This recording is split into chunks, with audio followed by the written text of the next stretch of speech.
প্রিলিমিনারিতে 0 পেয়েছো, কোনো জায়গায় 1 পেয়েছো, কোনো জায়গায় 13 পেয়েছো, তার নিয়োগটা যদি 1 পেয়ে যদি WBCS এক্সিকিউটিভ হয় কি হতে পারে? পাবলিক সার্ভিস কমিশন কি আপনি ফাঁস করতে চান? তখন WBCS পরীক্ষা হয়ে গেছে, ইন্টারভিউ চলছে, সেই সময়ে কয়েকজন মন্ত্রী তারা হক সাহেবকে অনুরোধ করলেন যে কিছু প্রার্থীর নাম WBCS তালিকায় ঢোকাতে হবে। নুরুল হক সাহেব সেটা তো মানলেনই না, উল্টে চিফ সেক্রেটারিকে জানালেন যে এই মন্ত্রীরা আমাকে এই প্রস্তাব দিচ্ছে। তার ফল কি হলো? নুরুল হককে পদত্যাগে বাধ্য করা হলো। মহামান্য আদালত কবে বুঝবেন যে এই 0 পাওয়া 1 পাওয়া WBCS অফিসাররা যদি দায়িত্বে থাকেন, এরকম গুরুত্বপূর্ণ দায়িত্বে, তাহলে রাজ্যবাসীর কত সর্বনাশ হয়ে যাচ্ছে। সেখানে তো সর্বোচ্চ অগ্রাধিকার দিয়ে এই মামলা দ্রুত নিষ্পত্তি হওয়া প্রয়োজন, তা কিন্তু হচ্ছে না, এবং সেই সুযোগে এই দুর্নীতিগ্রস্তরা চাকরি করে যাচ্ছে। মুখ্যমন্ত্রী এসেই বললেন যে ওটা বাম আমলের প্যানেল, আমি মানি না, আমি ওখান থেকে নিয়োগ করব না। অদ্ভুত কথা। পিএসসি একটা সাংবিধানিক সংস্থা, নিরপেক্ষ সংস্থা। সেই সংস্থা মেধাভিত্তিক যোগ্যতা কেন্দ্রিক প্রতিযোগিতামূলক পরীক্ষার মাধ্যমে প্যানেল তৈরি করেছে। সেই প্যানেলের আংশিক নিয়োগ হয়ে গেছে, তা বাকি নিয়োগ করবেন না মানে কি? মাননীয় এসে এই পদটার গুরুত্বটাকে একদম কমিয়ে দিলেন। প্রমোটি WBCS অফিসার, যারা IAS হিসেবে প্রমোটি অফিসার হলেন, তাদেরকে নিয়োগ করলেন। ফলে যেটা হলো যে একজন WBCS থেকে প্রমোটি IAS অফিসার, তিনি চিফ সেক্রেটারি দূরস্থান, ডাইরেক্ট IAS অফিসার যারা, তাদেরকেই নির্দেশ দিতে বা তাদেরকে কোনো অর্ডার সার্ভ করতে তিনি অস্বাচ্ছন্দ্য বোধ করতে লাগলেন। অর্থাৎ পিএসসির গুরুত্বটা কমেন, যেটা ভয়ঙ্কর। এখানে সরকারের বকলমে শাসক দলের নিয়ন্ত্রণ শুরু হয়ে গেল, এবং এত দুর্নীতি হলো, এত অনিয়ম স্বজন পোষণ হলো যে মাননীয় মুখ্যমন্ত্রী স্টাফ সিলেকশন কমিশন তৈরি করলেন, তিনিই সেই স্টাফ সিলেকশন কমিশন তুলে দিলেন। এই 2012 সালেই পিএসসির ভবিষ্যৎ ঠিক করে দিলেন মাননীয় মুখ্যমন্ত্রী, যে দুর্নীতির বিরুদ্ধে পিএসসিতে দুর্নীতি হবে, দুর্নীতির বিরুদ্ধে কথা বললে তাকে চলে যেতে হবে, এবং তার মনোনীত চেয়ারম্যান হল দেবপ্রিয় মল্লিক, কি তৎকালীন খাদ্যমন্ত্রী জ্যোতিপ্রিয় মল্লিকের ভাই, আর দ্বিতীয়জন হচ্ছেন এখন যিনি জেলে আছেন পার্থ চট্টোপাধ্যায়, তৎকালীন শিক্ষামন্ত্রী, তার অত্যন্ত ঘনিষ্ঠ। যত স্বশাসিত সংস্থা রয়েছে সব মানে কালীঘাটের মানে আয়ত্তে চলে আসছে দিন দিন। তারা নিজেদের সম্পত্তি বলে মনে করতে শুরু করেছেন। আমি একদম দর্শকদের হয়ে আপনাকে একদম পরিষ্কার প্রশ্ন করছি, আমরা সাধারণ মানুষ, আমরা এত কিছু বুঝি না। একের পর এক দুর্নীতি সামনে আসছে। আমাদের হাতে ভোট দেওয়ার অধিকার রয়েছে, আমরা ভোট দিয়ে সরকার নির্বাচিত করেছি, জনপ্রতিনিধি নির্বাচিত করেছি, তারা সুষ্ঠুভাবে সরকার চালাবে। আমরা ট্যাক্স দিই, সেই টাকাতে, সেই ট্যাক্সের টাকাতে এই স্বশাসিত সংস্থাগুলি চলে। তাদের যারা চেয়ারম্যান রয়েছে, একেবারে সর্বোচ্চ স্তরের কথা বলছি, চেয়ারম্যান যারা রয়েছে, যারা সচিব রয়েছে, তাদের দায়িত্ব নিরপেক্ষতা বজায় রাখার। দেখুন, করায়ত্ত করার চেষ্টা তো হবে, এটা হয়ে এসেছে, কিন্তু যারা শীর্ষে বসে রয়েছেন, আমি চেয়ারম্যানদের কথা বলছি, সেটা SSCর হতে পারে, WBCS হোক, PSC হোক, বা সচিবদের হতে পারে, তাদের ওপর যদি অন্যায় করতে তাদেরকে বাধ্য করা হয়, তারা কেন রুখে দাঁড়াতে পারবে না? তারা কেন বলতে পারবে না আমি অন্যায় করব না, আমি সংবিধান শপথ করে এই জায়গায় বসেছি, আমি ভারতবর্ষের সংবিধানের সঙ্গে বেইমানি করতে পারবো না, প্রয়োজনে আমাকে মেরে দাও, আমি আমার পরিবারের লোকজনের ওপর যদি আঘাত আসে সেটাও আমি নিজের চোখে দাঁড়িয়ে দেখব, কিন্তু আমি অন্যায়কে প্রশ্রয় দেব না। এই নীতিগত দায়বদ্ধতা কেন নেই যারা এই টপ লেভেলে বসে আছে? যে 1 সপ্তাহ আগে অন্তত এই প্রেসিস সিটটা তাদের কাছে দিয়ে দিতে হবে মেম্বারদের কাছে, তাতে লেখা থাকবে যে যারা ইন্টারভিউ দিচ্ছেন তাদের নাম, ঠিকানা, বাবা বা স্বামীর নাম এবং সমস্ত কিছু। কেন? এইটি কিন্তু দুর্নীতির সূত্রপাত। 1 সপ্তাহ সময় পেলে সেই সময়ে যারা ওই লিখিত পরীক্ষায় সফল হয়েছেন ইন্টারভিউয়ের আগে, তাদের সঙ্গে যোগাযোগ করে একটা বন্দোবস্তের ব্যবস্থা। এই হলো শুরু। আমি RTI করেছিলাম যে এই নোটশিটটা আমি দেখছি, তা এইরকম তো এই নোটশিটটা মানে অরিজিনাল কি জানান, যদি অরিজিনাল হয় এই ধরনের নির্দেশ তো পিএসসির নিয়ম অনুসারে দেওয়া যায় না, তাহলে এটা বেআইনি। পিএসসিটাকে কর্মী সংখ্যার দিক দিয়ে, কর্মী অফিসার সংখ্যার দিক দিয়ে এমন একটা জায়গায় নিয়ে গেলেন যে ইচ্ছা করলেও তারা কিন্তু খুব তাড়াতাড়ি নিয়োগ প্রক্রিয়া সম্পূর্ণ করতে পারবেন। বিধান রায়কে পিএসসি চেয়ারম্যান বলছেন যে আমি আপনার চাকর নই, আপনার যদি আমার সঙ্গে দেখা করার প্রয়োজন হয় আপনি পিএসসিতে আসুন, বাই অ্যাপয়েন্টমেন্ট আমার সঙ্গে দেখা করুন। এবং বিধান রায় কিন্তু পিএসসি চেয়ারম্যানের উপর খাপ্পা হয়ে গেলেন না, তিনি সেই নির্দেশ মেনে চিফ সেক্রেটারিকে পাঠালেন পিএসসি চেয়ারম্যানের সঙ্গে আলোচনা করতে। এবং তারপরে দীর্ঘদিন সেই চেয়ারম্যান পিএসসি চেয়ারম্যান হিসেবে কাজ করেছেন। তৎকালীন রাজ্য সরকারের সঙ্গে বা মুখ্যমন্ত্রী বিধান রায়ের সঙ্গে কোনো রকম মতবিরোধ হয়নি। বিধান রায় তখন মুখ্যমন্ত্রী, আর বিধান রায় পিএসসি চেয়ারম্যানকে অনুরোধ করলেন যে আপনি মহাকরণে আমার চেম্বারে এসে আমার সঙ্গে একটু দেখা করুন। প্রথমে একটু ওই ধমক চমক চলে, ওই টালিগঞ্জ থানার ওসি টসি আসেন, আমি বললাম আমি আপনাদের সঙ্গে কোনো কথা বলবো না, কারণ আরটিআই যিনি করেন তথ্যের অধিকার আইনে, তার প্রয়োজন হচ্ছে তথ্যটা, তিনি এই ব্যাপারে কোনো পুলিশ অথরিটি বা কারোর সঙ্গে কোনো কথা বলবেন না।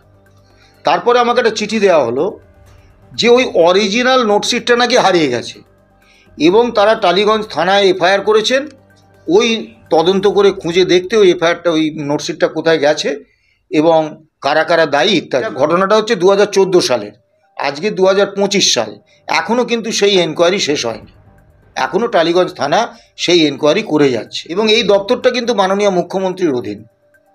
তাহলে যারা পিএসসির এই তথাকথিত মেধা পরীক্ষায় 0, 1, 13 বা 15 পেয়ে বা প্রিলিমিনারিতে পাস না করে ফাইনাল পরীক্ষা দিয়ে এবং ইন্টারভিউ দিয়ে ডাব্লিউবিসিএস এক্সিকিউটিভ হয়ে গেল, মানে BCD গ্রুপের কথা আমি বলছি না, একদম ডাব্লিউবিসিএস A গ্রুপ এক্সিকিউটিভ হয়ে গেল, তা এটা তো পার ডিপার্টমেন্ট পিএসসি চেয়ারম্যানকে একটা চিঠি দেবে, পারের সেক্রেটারি, যে এই প্রার্থীর নামে এই অভিযোগ এসেছে, আপনি বলুন যে তথ্যটা সত্যি কিনা। পিএসসি চেয়ারম্যান জানিয়ে দিলেন যে হ্যাঁ এটা সত্যি, সঙ্গে সঙ্গে তাদের চাকরি গেল, তাদের বিরুদ্ধে এফআইআর হলো এবং তাদের বিরুদ্ধে আইনানুগ ব্যবস্থা নেওয়া হলো। সেটা কিন্তু সরকার করছেন না। এটার জন্য কিন্তু কোনো আদালত লাগে না, কোনো এনকোয়ারি এজেন্সি লাগে না, অন্য কিচ্ছু লাগে না। দেখুন, পার্থ চট্টোপাধ্যায়ের মতো নেতারা থাকবেন বা মানিক ভট্টাচার্যের মতো নেতারা থাকবেন, কিন্তু দময়ন্তী সেনের মতো পুলিশ অফিসাররাও কিন্তু আছেন। যখনই এই পার্থ চট্টোপাধ্যায়ের মতো মানুষদের সংখ্যা দময়ন্তী সেনদের থেকে বেশি হবে তখন দুর্নীতি হবে। যখন দময়ন্তী সেনদের সংখ্যা এই পার্থ চট্টোপাধ্যায়ের সংখ্যাকে ছাপিয়ে যাবে তখন কিন্তু দুর্নীতি বন্ধ হতে বাধ্য। সুপ্রিম কোর্টের বিচারপতি হিসেবে তিনি অবসর নিয়েছেন, তার বছর চারেক আগে নাকি অশোক গাঙ্গুলি তার শ্লীলতাহানি করেছেন। এখন এই ইন্টার্ন কোথাও কোনো এফআইআর করেননি, কোথাও লিখিতভাবে জানাননি, তিনি তার ব্লগে এই অভিযোগটি করেছেন এবং সঙ্গে সঙ্গে সুপ্রিম কোর্ট একেবারে সক্রিয় হয়ে উঠল এবং একটা তদন্ত কমিটি বসিয়ে ফেলল এবং সেই তদন্ত কমিটি আর পশ্চিমবাংলায় শুরু হয়ে গেল যে অশোক গাঙ্গুলি হটাও, এরকম শ্লীলতাহানির অভিযোগে অভিযুক্ত একজন লোক, সে মানবাধিকার কমিশন চেয়ারম্যান হবে, তাকে হটাও। একবারে আন্দোলনে মানে একদম ছেয়ে গেল এবং অশোক গাঙ্গুলির বিরুদ্ধে যত খারাপ কথা বলা সম্ভব তার একটা প্রতিযোগিতা শুরু হয়ে গেল। তা সুপ্রিম কোর্ট তদন্ত করলেন, তার তদন্ত কমিটি বসিয়ে দিলেন এবং সেই তদন্ত কমিটিতে রায় হয়ে গেল যে অশোক গাঙ্গুলি দোষী। আমার এখানে বিনীত কয়েকটা প্রশ্ন।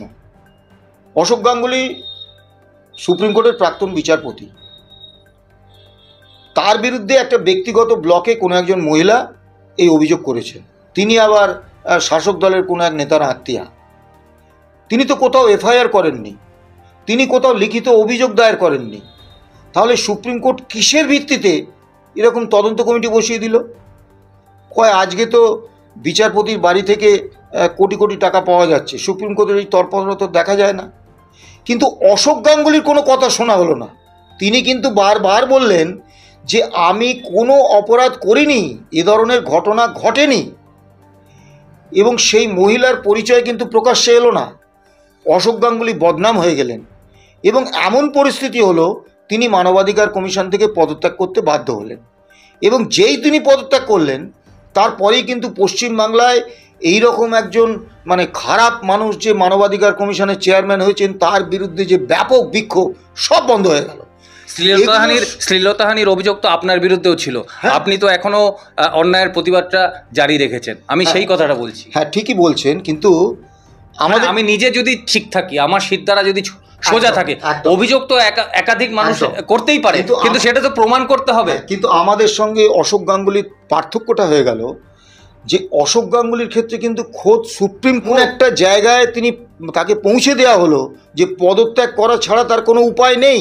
এবং এটা যে উদ্দেশ্য প্রণোদিত ছিল তার সবথেকে বড় প্রমাণ যে অশোক গাঙ্গুলি যদি সত্যিই কোনো অপরাধ করে থাকতেন তাহলে সুপ্রিম কোর্টের মধ্যে উপর এই দায়িত্ব বর্তায় যে সেই অপরাধীর শাস্তি বিধান করা। আমি ডেপুটি সেক্রেটারি ছিলাম, যুগ্ম সচিব ছিলাম, মুখ্যমন্ত্রীর দপ্তরে দীর্ঘদিন হেড অফ অফিস হিসেবে আমি কাজ করেছি, অর্থ দপ্তরে ছিলাম।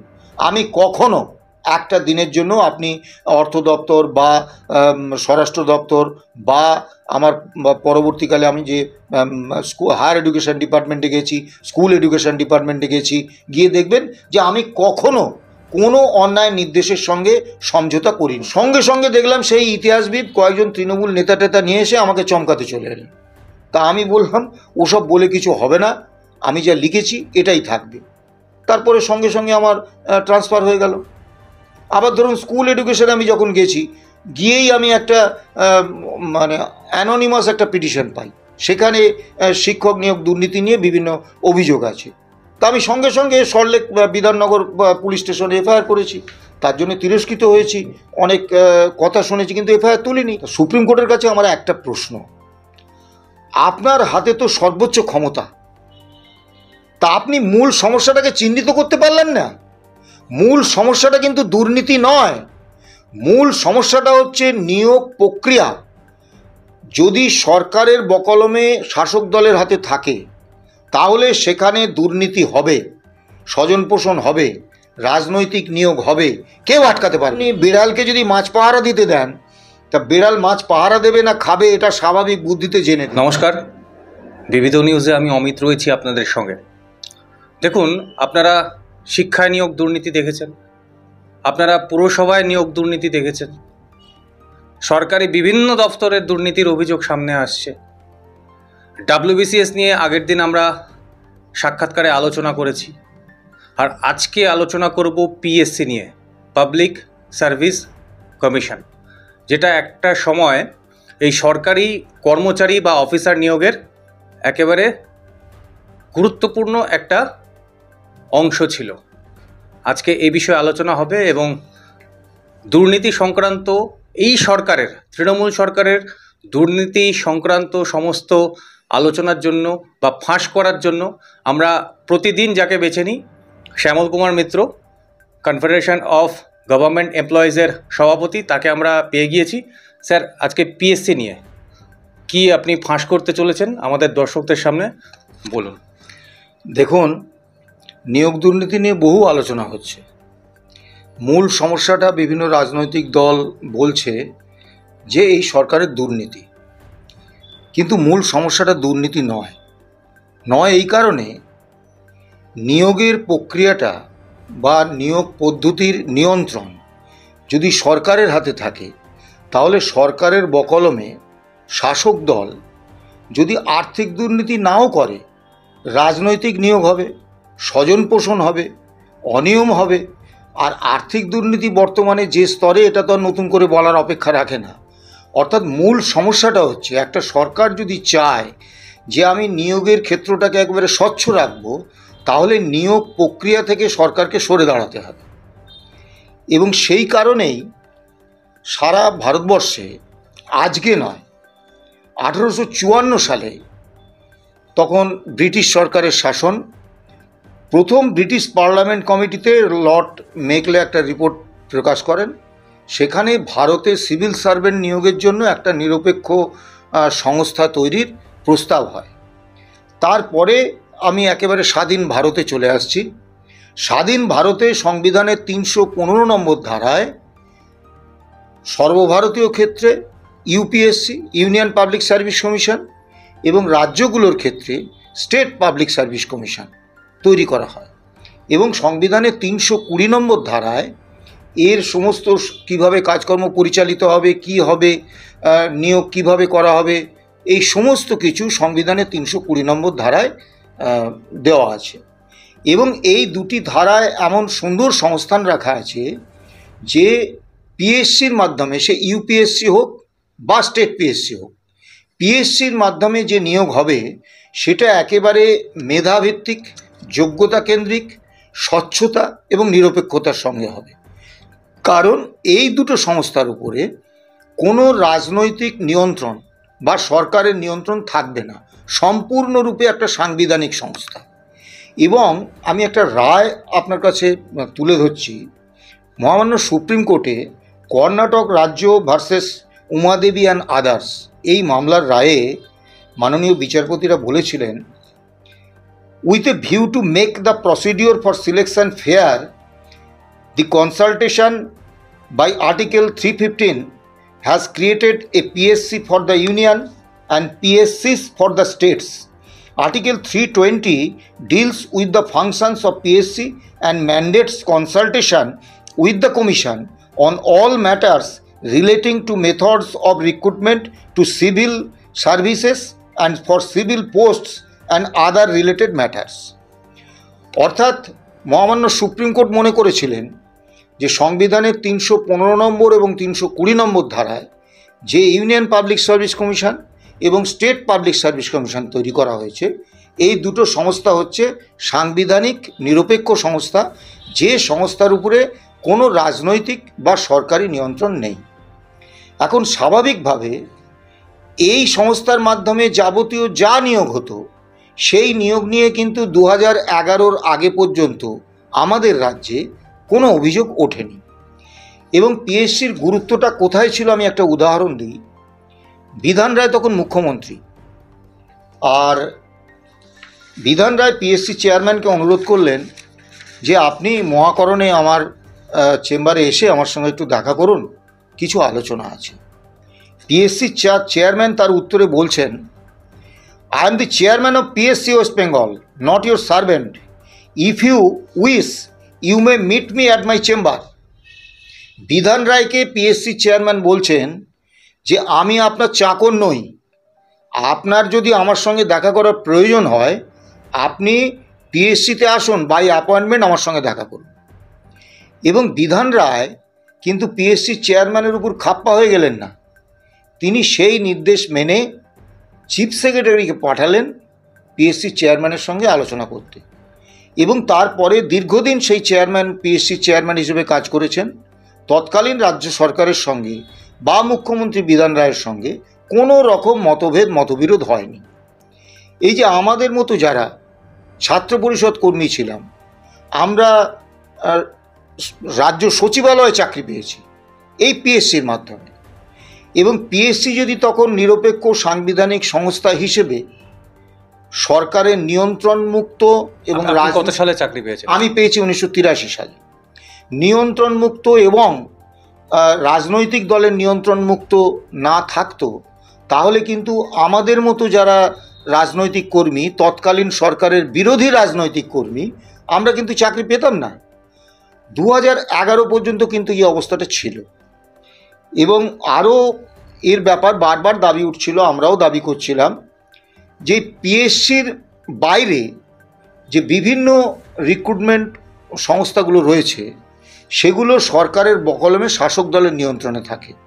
তাই সমস্ত সরকারি ক্ষেত্রে নিয়োগটা পিএসসির মাধ্যমে হোক। এবং প্রয়াত মুখ্যমন্ত্রী বুদ্ধদেব ভট্টাচার্য 2010 সালে সিদ্ধান্ত নিলেন যে সমস্ত নিয়োগ, সরকারি কর্মচারী এবং অফিসারদের সমস্ত নিয়োগ পিএসসির মাধ্যমে হবে। পিএসসির বাইরে সরকারি কর্মচারীদের কোনো নিয়োগ হবে না। এবং এর জন্য তিনি কী করলেন, পিএসসিকে সম্প্রসারণ করলেন। 3টে আঞ্চলিক অফিস তৈরি করলেন, 2টো দক্ষিণবঙ্গে, 1টা উত্তরবঙ্গে। এবং সেই আঞ্চলিক অফিসগুলোর জন্য 84টা নতুন পদ তৈরি করলেন। এবং পিএসসির মূল অফিসে আরও 215টা পদ তৈরি করলেন, যাতে পিএসসি ওই আঞ্চলিক অফিসগুলো এবং পিএসসি এবং এত পদ বাড়ানো হলো সামগ্রিকভাবে সমস্ত কর্মচারী নিয়োগ যাতে পিএসসি করতে পারে। এবং আমরা একটা আশার আলো দেখেছিলাম যে যাক, অন্তত সরকারি কর্মচারী এবং অফিসার নিয়োগে কোনো রকম রাজনৈতিক নিয়োগ বা কোনো রকম দুর্নীতিমূলক নিয়োগ বা স্বজন পোষণ এগুলো হবে না।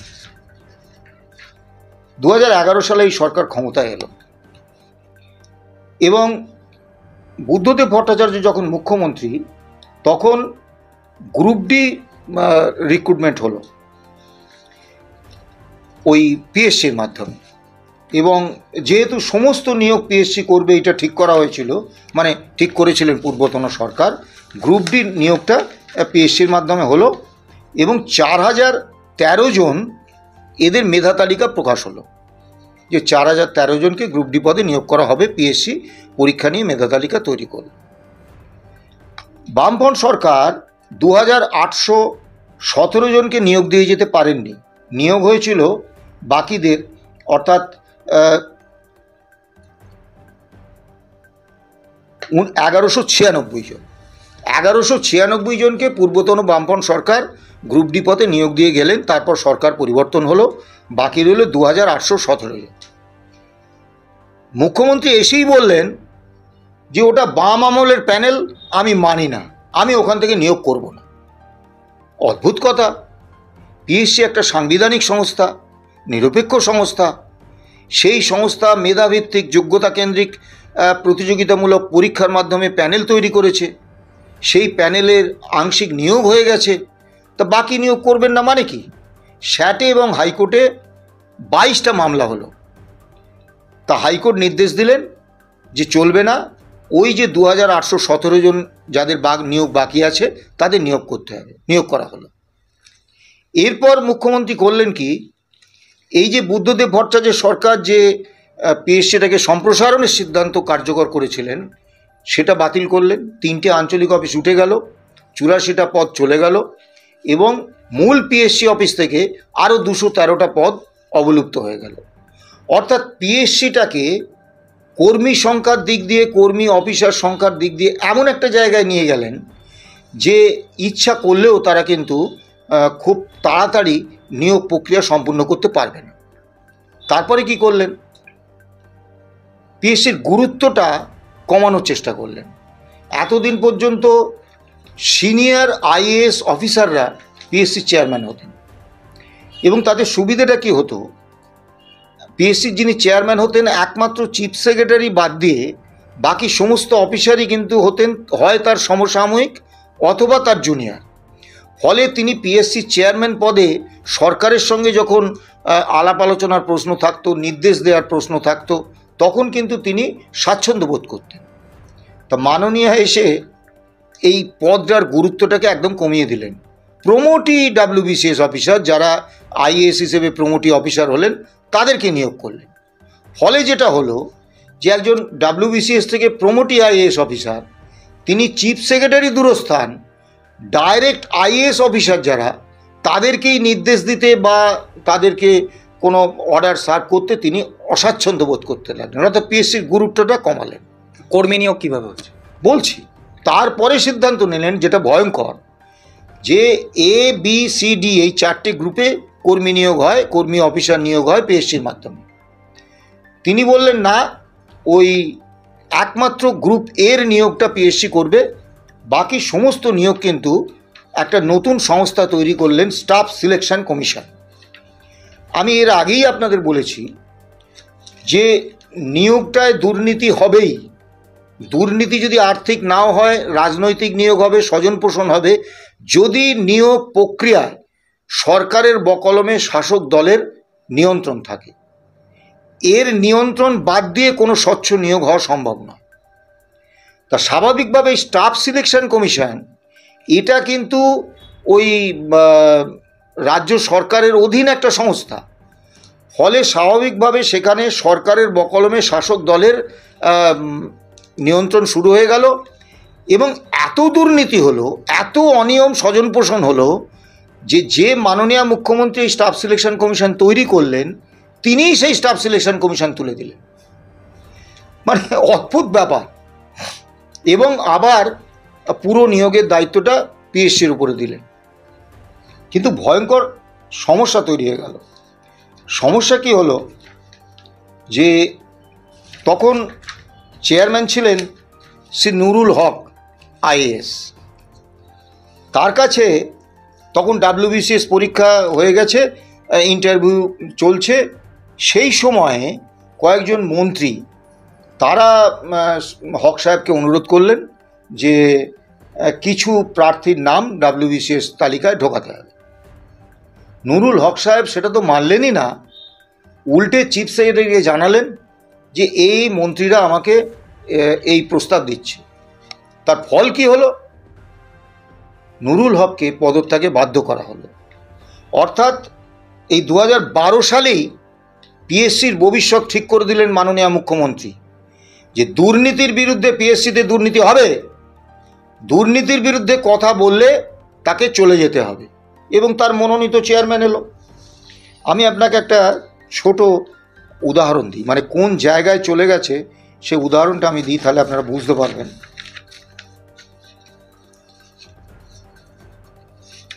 নুরুল হক যখন চলে গেলেন, তারপরে পিএসসির যে বডি, সেই বডিটায় ছিলেন 4 জন সদস্য।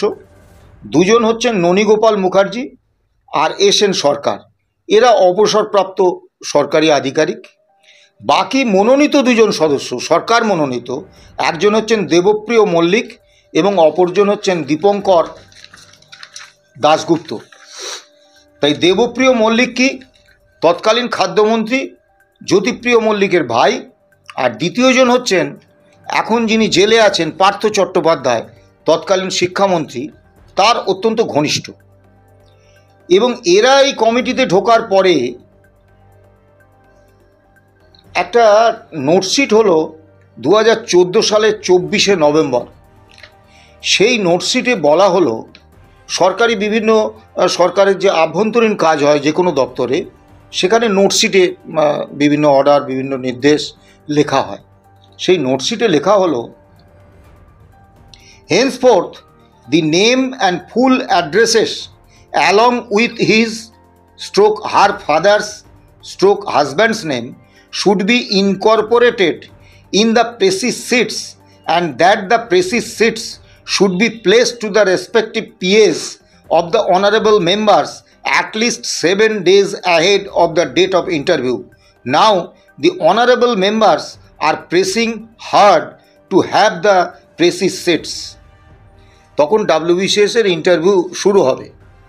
এতদিন পর্যন্ত পিএসসিতে নিয়ম ছিল যে WBCS, অডিট অ্যান্ড অ্যাকাউন্টস বা বিভিন্ন রাজ্য সার্ভিসের লিখিত পরীক্ষার পর যে ইন্টারভিউ হয়, সেই ইন্টারভিউ বোর্ডে পিএসসির যে পরিচালন সমিতি তারা থাকবেন, ইন্টারভিউ নেবেন। তারা যখন ইন্টারভিউতে ঢুকবেন তার ঠিক আগে তাদের পিএর কাছে ওই প্রার্থীদের সমস্ত যা ডকুমেন্টস থেকে শুরু করে তাদের নাম্বার, তাদের দিয়ে দেওয়া হবে। এই মেম্বাররা যারা ইন্টারভিউ নেবেন, তারা ইন্টারভিউ বোর্ডে ঢোকার আগে পর্যন্ত, ইন্টারভিউর ঘরে ঢোকার আগে পর্যন্ত জানতে পারবেন না যে কোন প্রার্থীর ইন্টারভিউ নিচ্ছেন, কারা কারা লিখিত পরীক্ষায় পাশ করেছে এবং কারা আজকে ইন্টারভিউ দেবে, এটা জানতে পারতেন না। তা এই গোপনীয়তাটা কেন রাখা হতো? যে আগের সরকারগুলো মনে করতেন যে ইন্টারভিউয়ের ক্ষেত্রে যে কোনো স্বজন পোষণ আটকাতে গেলে যারা ইন্টারভিউ নেবেন তিনি যত সম্মানীয় লোকই হোক, তাকে কিন্তু একটা নিরপেক্ষ অবস্থানে রাখতে হবে এবং তিনি কোনোভাবেই যাতে কোনো রকম স্বজন পোষণ বা কারোর প্রতি কোনো রকম পক্ষপাত করতে না পারেন, তাই এই বিষয়গুলো তাকে জানানো হবে না। কিন্তু এখানে দেখুন বলা হচ্ছে যে 1 ডিসেম্বর এই নোটশিটটা বেরিয়েছিল ওই 2014 সালের, যে 1 সপ্তাহ আগে অন্তত এই প্রেসিস সিটটা তাদের কাছে দিয়ে দিতে হবে মেম্বারদের কাছে। তাতে লেখা থাকবে যে যারা ইন্টারভিউ দিচ্ছেন তাদের নাম, ঠিকানা, বাবা বা স্বামীর নাম এবং সমস্ত কিছু। কেন? এইটি কিন্তু দুর্নীতির সূত্রপাত, তার কারণটা অন্য কিচ্ছু না। যে তার আগে এক সপ্তাহ সময় পেলে সেই সময়ে যারা ওই লিখিত পরীক্ষা সফল হয়েছেন ইন্টারভিউয়ের আগে তাদের সঙ্গে যোগাযোগ করে একটা বন্দোবস্তের ব্যবস্থা, এই হলো শুরু। এবং তারপর এবং আমি এইটা নিয়ে আরটিআই করেছিলাম যে এই নোটশিটের কপিটা দিয়ে, আমি যে কোনো একটা সূত্রে এই নোটশিটটা পেয়েছিলাম, সেইটা দিয়ে আমি আরটিআই করেছিলাম যে এই নোটশিটটা আমি দেখছি, তা এইরকম তো এই নোটশিটটা মানে অরিজিনাল কি জানান, যদি অরিজিনাল হয় এই ধরনের নির্দেশ তো পিএসসির নিয়ম অনুসারে দেওয়া যায় না, তাহলে এটা বেআইনি। তাই এই নির্দেশ প্রত্যাহার করা হোক, এবং কে এই নির্দেশ দিয়েছেন, সই তো আছে সচিব মহোদয়ের, কিন্তু কার নির্দেশে এই নির্দেশনামাটা হলো সেটা জানানো হোক।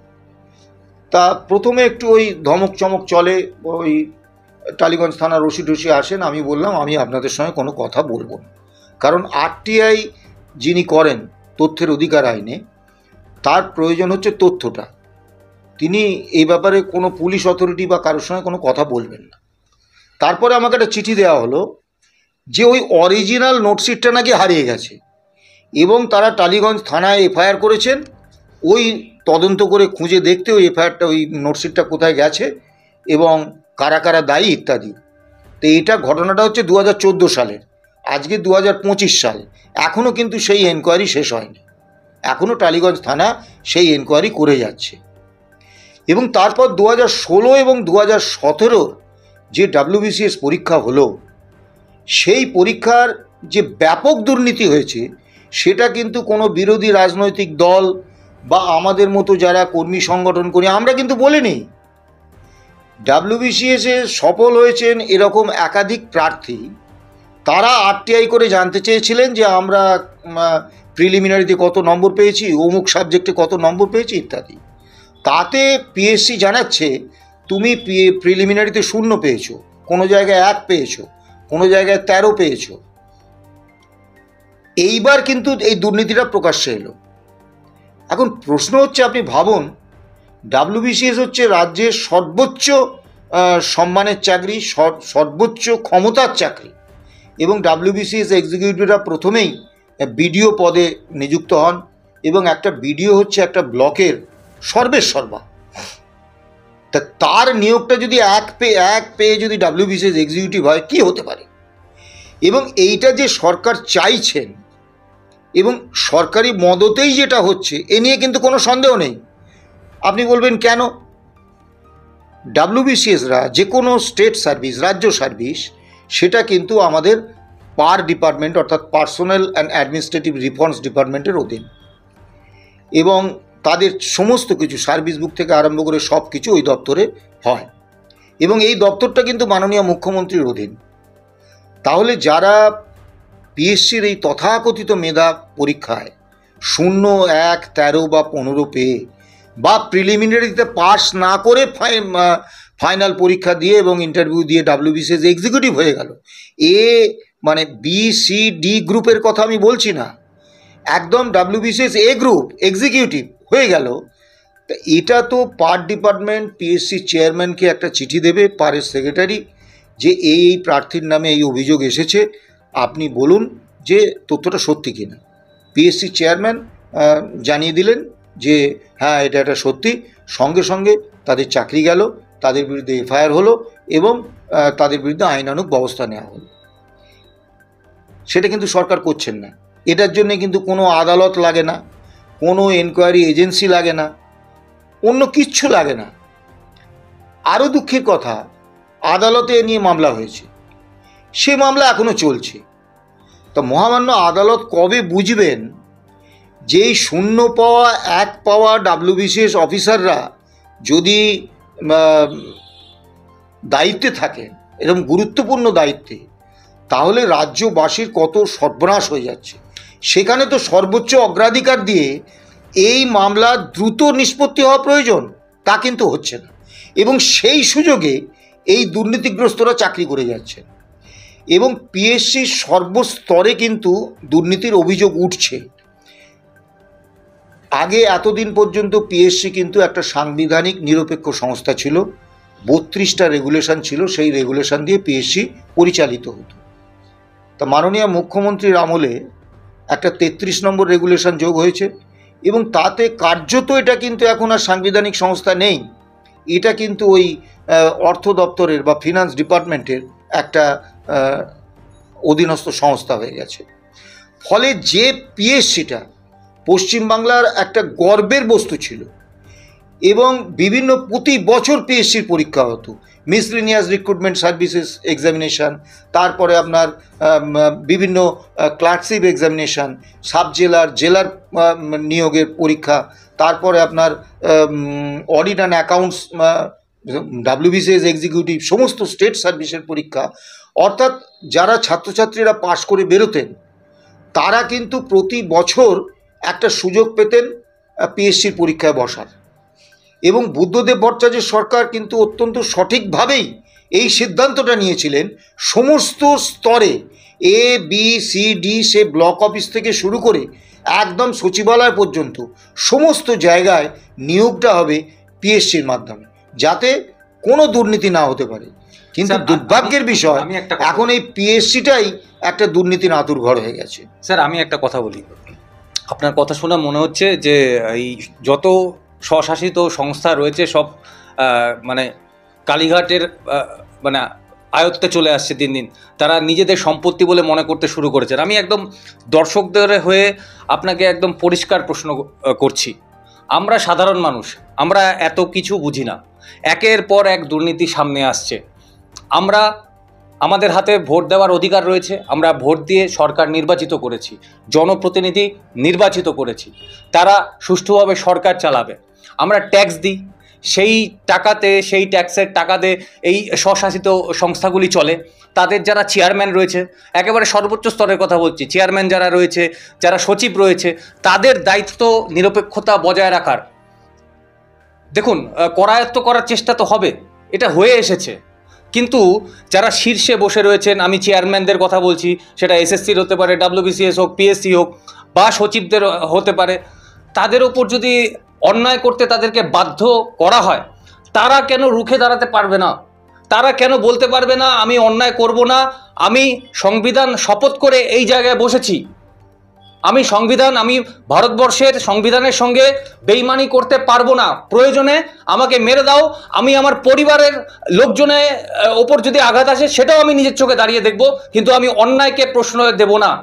এই নীতিগত দায়বদ্ধতা কেন নেই যারা এই টপ লেভেলে বসে আছে?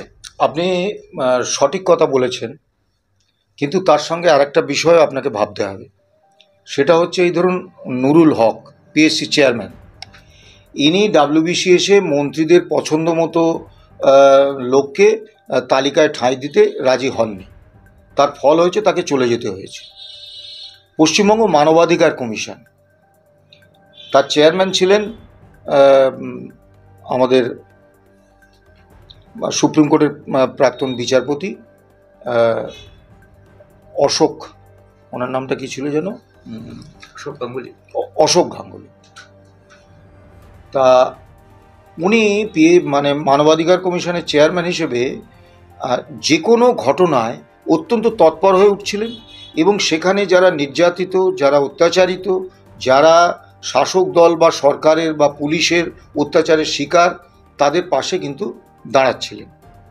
এবং পশ্চিমবঙ্গ মানবাধিকার কমিশন এই অশোক গাঙ্গুলির নেতৃত্বে এমন একটা উচ্চতায় পৌঁছেছিল যে কোনো মানুষ কোনো রকমভাবে অত্যাচারিত হলেই আদালতে না গিয়ে মানবাধিকার কমিশনে চিঠি করছিল। তার কি পরিণতি হয়েছে আপনারা জানেন। তার বিরুদ্ধে একজন ইন্টার্ন অভিযোগ করলেন যে সুপ্রিম কোর্টের বিচারপতি হিসেবে তিনি অবসর নিয়েছেন, তার বছর চারেক আগে নাকি অশোক গাঙ্গুলি তার শ্লীলতাহানি করেছে। এখন এই ইন্টার্ন কোথাও কোনো এফআইআর করেননি, কোথাও লিখিতভাবে জানাননি, তিনি তার ব্লগে এই অভিযোগটি করেছেন, এবং সঙ্গে সঙ্গে সুপ্রিম কোর্ট একেবারে সক্রিয় হয়ে উঠল এবং একটা তদন্ত কমিটি বসিয়ে ফেলল। এবং সেই তদন্ত কমিটি আর পশ্চিমবাংলায় শুরু হয়ে গেল যে অশোক গাঙ্গুলি হটাও, এরকম শ্লীলতাহানির অভিযোগে অভিযুক্ত একজন লোক, সে মানবাধিকার কমিশন চেয়ারম্যান হবে, তাকে হটাও। একবারে আন্দোলনে মানে একদম ছেয়ে গেল এবং অশোক গাঙ্গুলির বিরুদ্ধে যত খারাপ কথা বলা সম্ভব তার একটা প্রতিযোগিতা শুরু হয়ে গেল। তা সুপ্রিম কোর্ট তদন্ত করলেন, তার তদন্ত কমিটি বসিয়ে দিলেন এবং সেই তদন্ত কমিটিতে রায় হয়ে গেল যে অশোক গাঙ্গুলি দোষী। আমার এখানে বিনীত কয়েকটা প্রশ্ন। অশোক গাঙ্গুলি সুপ্রিম কোর্টের প্রাক্তন বিচারপতি, তার বিরুদ্ধে একটা ব্যক্তিগত ব্লকে কোনো একজন মহিলা এই অভিযোগ করেছেন, তিনি আবার শাসক দলের কোনো এক নেতার আত্মীয়া। তিনি তো কোথাও এফআইআর করেননি, তিনি কোথাও লিখিত অভিযোগ দায়ের করেননি, তাহলে সুপ্রিম কোর্ট কিসের ভিত্তিতে এরকম তদন্ত কমিটি বসিয়ে দিল? আজকে তো বিচারপতির বাড়ি থেকে কোটি কোটি টাকা পাওয়া যাচ্ছে, সুপ্রিম কোর্টের এই তৎপরতা তো দেখা যায় না। কিন্তু অশোক গাঙ্গুলির কোনো কথা শোনা হলো না। তিনি কিন্তু বারবার বললেন যে আমি কোনো অপরাধ করিনি, এ ধরনের ঘটনা ঘটেনি, এবং সেই মহিলার পরিচয় কিন্তু প্রকাশ্যে এলো না। অশোক গাঙ্গুলি বদনাম হয়ে গেলেন এবং এমন পরিস্থিতি হলো তিনি মানবাধিকার কমিশন থেকে পদত্যাগ করতে বাধ্য হলেন, এবং যেই তিনি পদত্যাগ করলেন তারপরেই কিন্তু পশ্চিমবাংলায় এই রকম একজন মানে খারাপ মানুষ যে মানবাধিকার কমিশনের চেয়ারম্যান হয়েছেন তার বিরুদ্ধে যে ব্যাপক বিক্ষোভ সব বন্ধ হয়ে গেল। শ্লীলতাহানির অভিযোগ তো আপনার বিরুদ্ধেও ছিল, আপনি তো এখনো অন্যায়ের প্রতিবাদটা জারি রেখেছেন, আমি সেই কথাটা বলছি। হ্যাঁ, ঠিকই বলছেন, কিন্তু আমি নিজে যদি ঠিক থাকি, আমার সিট দ্বারা যদি সোজা থাকে, অভিযোগ তো একাধিক মানুষ করতেই পারে, কিন্তু সেটা তো প্রমাণ করতে হবে। কিন্তু আমাদের সঙ্গে অশোক গাঙ্গুলির পার্থক্যটা হয়ে গেল যে অশোক গাঙ্গুলির ক্ষেত্রে কিন্তু খোদ সুপ্রিম কোর্ট তার বিরুদ্ধে যে অবস্থান নিলেন সেটা কোনোভাবেই সমর্থনযোগ্য নয়। তার কথা আদালত শুনলেন না এবং বিনা অপরাধে তার শাস্তি হয়ে গেল, এবং এমন একটা জায়গায় তাকে পৌঁছে দেওয়া হলো যে পদত্যাগ করা ছাড়া তার কোনো উপায় নেই। এবং এটা যে উদ্দেশ্য প্রণোদিত ছিল তার সবথেকে বড় প্রমাণ যে অশোক গাঙ্গুলি যদি সত্যিই কোনো অপরাধ করে থাকতেন তাহলে সুপ্রিম কোর্টের মধ্যে উপর এই দায়িত্ব বর্তায় যে সেই অপরাধীর শাস্তি বিধান করা। সুপ্রিম কোর্ট করেছেন। যেই অশোক গাঙ্গুলি পদত্যাগ করলেন সমস্ত ঠান্ডা, সুপ্রিম কোর্টেরও বিচার শেষ হয়ে গেল এবং এখানে যারা বিপ্লবী তার বিরুদ্ধে আন্দোলন করছিলেন সব শেষ হয়ে গেল। অর্থাৎ অশোক গাঙ্গুলির যে সামাজিক সম্মানটা সেইটা একেবারে ধুলোয় মিশিয়ে দিয়ে তাকে পদত্যাগে বাধ্য করা হলো। আমাদের ক্ষেত্রে যেটা হয়েছিল, আমাদের ক্ষেত্রে খোদ সিএমও, চিফ মিনিস্টার্স অফিস আমাদের বিরুদ্ধে এফআইআর করেছিল 3 জন মহিলা অফিসারের শ্লীলতাহানি এবং অন্য বিভিন্ন খুব খারাপ অভিযোগ, সেগুলো আমি বলতে চাইছি না। আমরা সেই সময় যদি গ্রেপ্তার হয়ে যেতাম তাহলে কিন্তু আমাদের আজকে যে আপনারা ইন্টারভিউ নিতে আসতেন না, আমাদের সামাজিক জীবনটা কিন্তু শেষ হয়ে যেত। এবং আমি বা আমাদের সংগঠনের সাধারণ সম্পাদক মলয় মুখোপাধ্যায়, আমাদের মেয়েরা তখন স্কুলে পড়ছে, সামাজিকভাবে তারা যে মানে চূড়ান্ত অসম্মান এবং কটূক্তির শিকার হতেন, তাতে আমার আশঙ্কা যে তারা হয়তো আত্মহত্যার রাস্তা বেছে নিতেন। এবং জেল থেকে বা পুলিশ কাস্টডি থেকে বেরিয়ে আপনি আমাকে চেনেন, আপনি হয়তো ভাবলেন যে স্যার এরম কাজ করতে পারে না, কিন্তু সারা পশ্চিমবাংলার সমস্ত মানুষ তো আমাদের চিনে নেই। তা কাজেই আমরা গ্রেপ্তার হয়ে গেলে বা জেলে গেলে কিন্তু আমাদের পুরো এই যে সাংগঠনিক জীবন, আমাদের যে কর্মজীবন এবং আমাদের যে সামাজিক অবস্থান পুরোটাই শেষ হয়ে যেত। কিন্তু সৌভাগ্য যে আমাদের বিরুদ্ধে অভিযোগটা এতটা ব্যাপক ছিল যে মাননীয় বিচারপতির এই সন্দেহ হয়েছিল যে 2 জন মানুষের পক্ষে অফিস চলাকালীন সময়ে 3 জন মহিলা অফিসারকে এতটা অত্যাচার করা, এত কম্পিউটার ভাঙা, এত কিছু করা, এটা কি সম্ভব? দ্বিতীয়ত, তখন যিনি পাবলিক প্রসিকিউটর ছিলেন তিনি কিন্তু বিষয়টা বুঝেছিলেন। পুলিশের যিনি আইনজীবী ছিলেন তিনি তো আমাদের বর্ন ক্রিমিনাল থেকে শুরু করে কিছু বাদ দেননি আমরা যখন আদালতে আত্মসমর্পণ করলাম। কিন্তু পাবলিক প্রসিকিউটর যিনি ছিলেন তিনি কিন্তু সরাসরি বলেছিলেন যে এটা দুটো সংগঠনের এনমিটি, সেই এনমিটি থেকে একটা সংগঠন প্রশাসনিক সুযোগ কাজে লাগিয়ে এই অভিযোগ এনেছে, এবং তারপর কিন্তু তিনি পাবলিক প্রসিকিউটরের পদ থেকে তাকে সরিয়ে দেওয়া হয়। আমরা এই সুযোগটা পেয়েছিলাম ঈশ্বরের আশীর্বাদে, সেই জন্যে আজও আপনাদের সামনে কথা বলতে পারছি। কিন্তু এই সুযোগটা না পেলে আমাদের চলে যেতে হতো। এবার আপনি বলছেন যে পদে থেকে সৎভাবে কাজ করা। হ্যাঁ, আমি ডেপুটি সেক্রেটারি ছিলাম, যুগ্ম সচিব ছিলাম, মুখ্যমন্ত্রীর দপ্তরে দীর্ঘদিন হেড অফ অফিস হিসেবে আমি কাজ করেছি, অর্থ দপ্তরে ছিলাম। আমি কখনো একটা দিনের জন্য আপনি অর্থ দপ্তর বা স্বরাষ্ট্র দপ্তর বা আমার পরবর্তীকালে আমি যে হায়ার এডুকেশন ডিপার্টমেন্টে গেছি, স্কুল এডুকেশন ডিপার্টমেন্টে গেছি, গিয়ে দেখবেন যে আমি কখনো কোনো অন্যায় নির্দেশের সঙ্গে সমঝোতা করিনি। তার জন্য অনেক মূল্য দিতে হয়েছে, কিন্তু সমঝোতা আমি করিনি। এবং আমার হায়ার এডুকেশনে আমি যখন গেলাম, তখন একজন প্রখ্যাত ইতিহাসবিদ, তিনি সেই বুদ্ধবাবুর আমল থেকে ইতিহাস বই লেখেন, এই মহাভারতের অনুবাদ করেন। তা আমার কাছে এলো যে পাবলিক ইন্টারেস্টে ফান্ড দিতে হবে তাকে। তা আমি দেখলাম একটা করে পার্ট ফাইলে হচ্ছে। তা আমি বললাম, পার্ট ফাইলে কেন, মূল ফাইল কোথায়?